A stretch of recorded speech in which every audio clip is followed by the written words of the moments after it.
So you've watched all the 3D printing influencer videos and you've decided you're going to start designing models and making some money off a resin 3D printer. So you've gone out, you've bought this nice entry-level resin 3D printer, you're going to start your first print farm, but what actually happens to one of these resin printers after it's been in production for a while, and also how much can you make off each one of these printers? We're going to discuss that, but before we do, make sure you like and follow.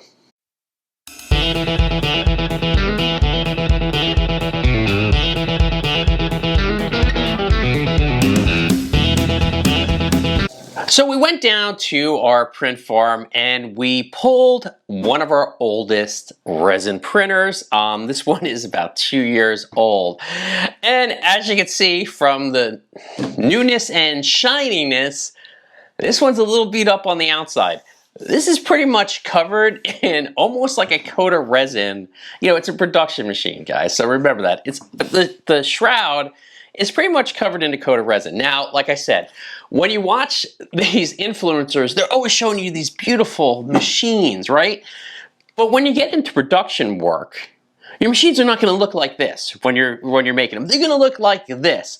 So let's go through everything that's happened with this machine in 2 years, and I'm going to compare it to this brand new one so you can see, you know, with every 3D print farm, you're going to have maintenance, right? They're machines. They're going to wear out. You're using them for production. They're going to wear out. But I'm going to show you what's actually happened with this machine and what else you can do. So let's start with the shroud. You can see from the shroud, this one's covered. And it's not just the shroud that's covered. The front screen also has some resin on it, as well as some of the body here. So I'm just going to turn them on, and we're just going to listen for a second.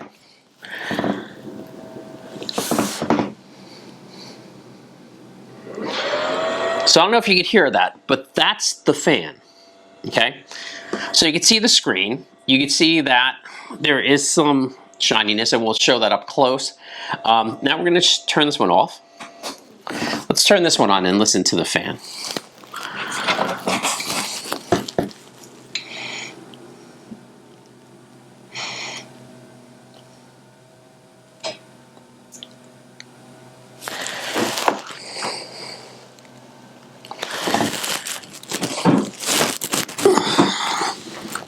I had to even check to see if it was on. It is so much quieter. There's no fan going just on the onset.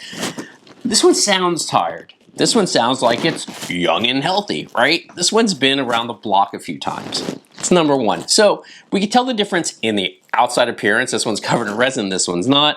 The sound of the fan. This one, and let me just aim this at you so you can see that a little bit better, and this one at you. So you can see that this one's on, okay? So it's completely quiet. Now, Elegoo has made some changes to these printers since I bought this one about 2 years ago, and we're gonna look at some of those and some of the things that actually happened to this one, and I wonder if that's part of some of the changes that they created. Okay, let's start with the build plate. So what happens to your build plate after a couple of years? So we can look at this one and you can see it's not like crazy pockmarked, but it's pretty scraped up, right? This is the original build plate. So your build plate is going to get dinged and scraped up as you're removing your prints. The next thing I want to look at is the vat. Okay, so this is actually the original vat. I do have 2 or 3 other vats I use for this printer when I'm in production. This is the brand new vat, and you can see here, thumb screws.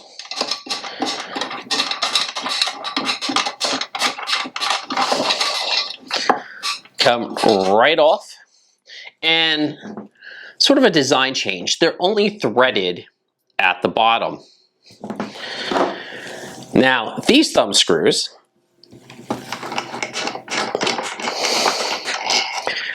are threaded the whole length of the screw itself, the thumb screw itself. Now, what's happened over time is these thumb screws will not fully go down into the printer. So I've actually had to put little spacers basically in between the thumb screw and the vat, because it doesn't quite meet the screen anymore. That's as tight as the thumb screws will go in. So what's happened is over time the thumb screws will not go all the way into the machine itself. So I've had to use these tiny, tiny spacers in order to do that.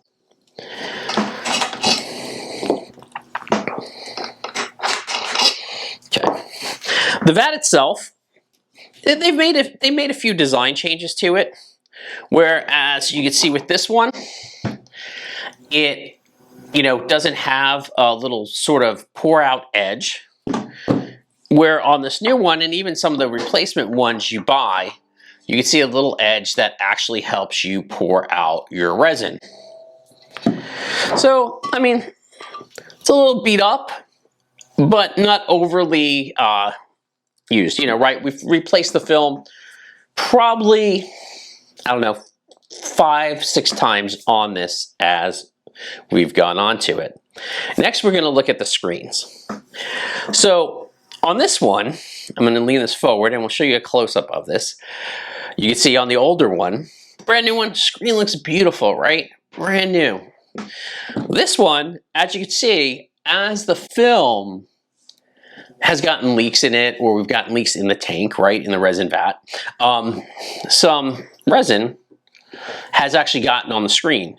And we've scraped it off where we can very gently, because you don't want to scratch your screen, but we've scraped off whatever resin we can. But no matter what happens, you can't get all the resin off. Now, the next thing that's actually happened is, as you see right here, this one has a stopper that's designed to stop your build plate from going completely up. On this one, the stopper actually broke off. One time I was raising the plate, and I raised it, I guess, one too many times, and it actually bent this off. Now, I am going to 3D print a new one of these because the screw holes are pretty messed up. So I am going to 3D print a new one. Once I design it, guys, I will release the file for everyone to download. So once I do that, it will be in the comments below. So make sure, if you've broken this too and you need a replacement, to download that file once we replace that. Now, the other thing that's interesting, which is a minor thing, is the USB drive. So this is one of the USB drives that came with this one. The other one was pretty similar. I've gone through about 3 or 4 USB drives. Everything from it just randomly failing, like that's what happened with the first one, to other ones just, it's in a harsh environment, right? There's resin. You're touching these USB drives, to them failing. This one won't even fold back in anymore. That's how stuck it is. But this is the one where we put our files on. So it's a little bit different when you have these USB drives versus like an SD card or something like that on your printer. So when you're injecting it, taking it out, maybe transferring files, things like that. Once again, production machine. Now, so what would I overall say? Like, I'm going, oh wow, look at this thing. It's so beat up. But here's the thing.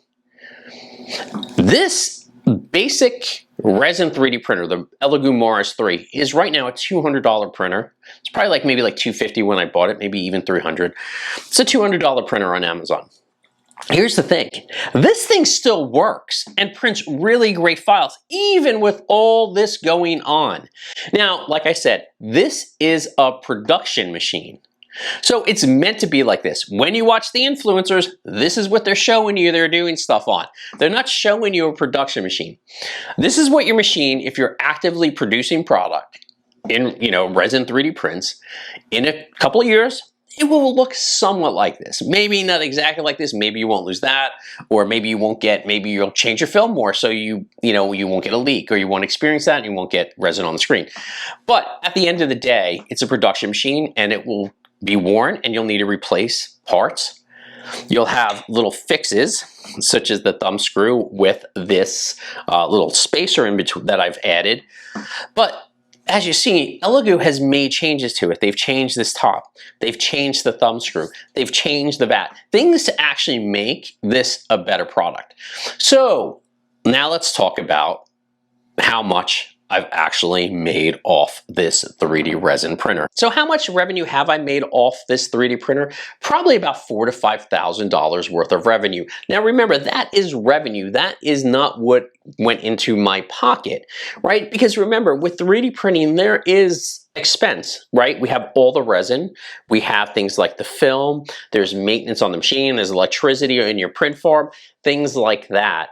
So, but that was also with only a handful of 3D printed models that we designed. Now, this printer has printed hundreds of times and probably thousands of models. Some failures, yes. Once again, part of the expense. So, if I don't know, 5% of the prints are failures, that's expense, right? But this printer by itself, an basic entry level $200, $250 printer, was able to generate about $5,000 worth of revenue, $4,000 to $5,000 worth of revenue over the course of the year. Probably the first year I had it, I was testing, I was designing, I was making stuff, I was trying to build my store, build my reputation.